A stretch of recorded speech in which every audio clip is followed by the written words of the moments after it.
ज्ञानेश्वरा करुणाकरा दयाळा तुमचा अनुग्रह लादलो पावन झालो चराचरी. नमो सद्गुरु तुकया ज्ञान दीपा, नमो सद्गुरु सचितानंद रूपा, नमो सद्गुरु भक्त कल्याण मूर्ती, नमो सद्गुरु भास्करा पूर्णकीर्ती. प्रस्तुत प्राप्त प्रसंगी कीर्तन रूपी सेवेकरता घेतलेला अभंग देव मान्य संत मान्य जग मान्य वारकरी संप्रदायाला भागवत नावाचा ज्यांनी खंब दिला पैठण निवासी शांती ब्रह्म एकनाथ महाराज आजच्या अभंगातून कैवल्य चक्रवर्ती माऊली ज्ञानोबा यांचं वर्णन करतात.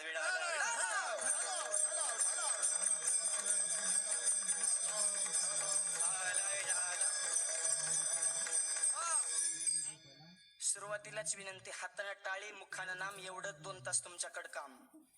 आणि जर टाळी वाजवची मुखानं नाम चिंतन घेतलं तर संप्रदायाची तत्व आपण जपली पाहिजे. कारण नामदेवरांनी पंजाब मध्ये मेलेली गाय जिवंत केली कीर्तनात, औंढा नागला तर देऊळ फिरलं नामदेवरायांच्या कीर्तनात, गोरोबा काकांचे तुटलेले हात परत आले नामदेवरायांच्या कीर्तनात, शिवाजी महाराजांचं संकट महागारे लावलं तुकोबारायांच्या कीर्तनात, आणि मेलेला मुलगा 5 मिनिटात जिवंत झाला लोहगावला तुकोबारायांच्या कीर्तनात. आता ऐका, तुकोबारायांच्या कीर्तनात मेलेली माणसं का जिवंत होत होती तर जेवढी कीर्तन ऐका आल्या तेवढी टाळ्या वाजित होती. म्हणून लागून या पाया विनवितो तुम्हाला, करे टाळी बोला मुखीना. मनाला समाधान झालं की टाळी वाजलीच पाहिजे. मग टाळी काय वाजवायची आमचे नामदेवराय सांगतात, करू हरी कथा कीर्तन, करू हरी कथा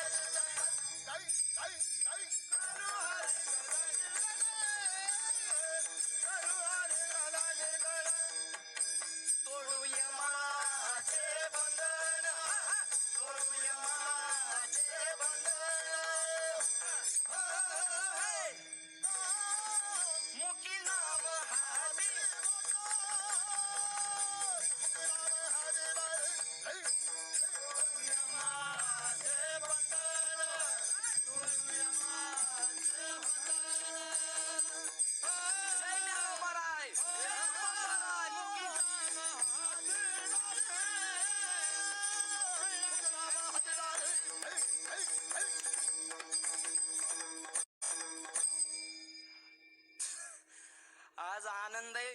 पकवाज वाजवायला तरुण, टाळकरी तरुण, सांगाय तरुण आणि ऐकाय सुद्धा तरुण. आज सगळ्या तरुणांचा योगायोग आहे मायबाप, आणि परमार्थ तरुणपणातच केला पाहिजे. का तरुण आहे जवान, आणि तू या महाराष्ट्राच्या मातीचे आहे शान. ज्ञानेश्वरी गाता भागवतन आई वडिलांच्या सेवेवर ठेव तू भान, तरच या भारत देशाची उंच होईल मान. आणि भारत देशाची जर उंच करायची असेल मान तर महिला मंडळ मुलाला शिकवा पासायदान, तरच म्हातारपणी राखील तर तुमचा मान, नाही तर वृद्धाश्रमात तुम्हाला करीन दान. विठ्ठल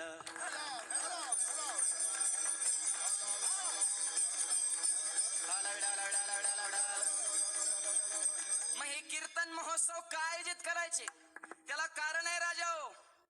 मला एकदा नाही विचारलं, महाराज कीर्तन म्हणजे नेमकं काय?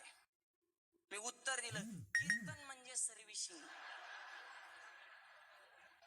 हे गॅरेज आहे, हा धर्ममंडप हे गॅरेज आहे. कीर्तन म्हणजे सर्व्हिसिंग, म्हणजे समोर बसलेत ह्या गाड्या. तुम्ही म्हणता फिटर कोण आहे बाबा? फिटर इकडे उभा आहे कमरेव हात देऊन. हा फिटर आहे, जगाचा बाप पंढरीश पांडुरंग परमात्मा. म्हणून माणसाचं जीवन ही सुद्धा एक प्रकारची गाडी. आता नीट ऐका, देहरूपी गाडीला जर मोक्षापर्यंत न्यायचं असेल, या गाडीला संयमाची चाकं लावा, धर्माचं इंजिन लावा, कर्माचं पेट्रोल टाका, शिस्तीचा ब्रेक दाबा, मर्यादेचा ऍक्सिलेटर दाबा, ज्ञानाचा गिअर द्वारा आणि वैराग्याची टीरिंग लावा. गाडी मोक्षापर्यंत गेल्याशिवाय राहणार. आणि ही गाडी ज्ञानोबा तुकोबानी मोक्षापर्यंत नेली, म्हणून नादवंता सर्व सुखाची ज्ञानाबाई अलंकापुरे. वाक्य देण्यात ठेवा. गुरुपौर्णिमा झाली नुकताच, आता श्रावण महिन्याचा उदय होणार आहे राजा. गुरुचे 4 प्रकार: गुरु, सद्गुरु, श्री गुरु आणि जगद्गुरु. शिकवतो तो गुरु, चांगलं शिकवतो तो सद्गुरु, देव दाखवतो तो श्री गुरु आणि स्वतःच देव असतो ते जगद्गुरु. विठाल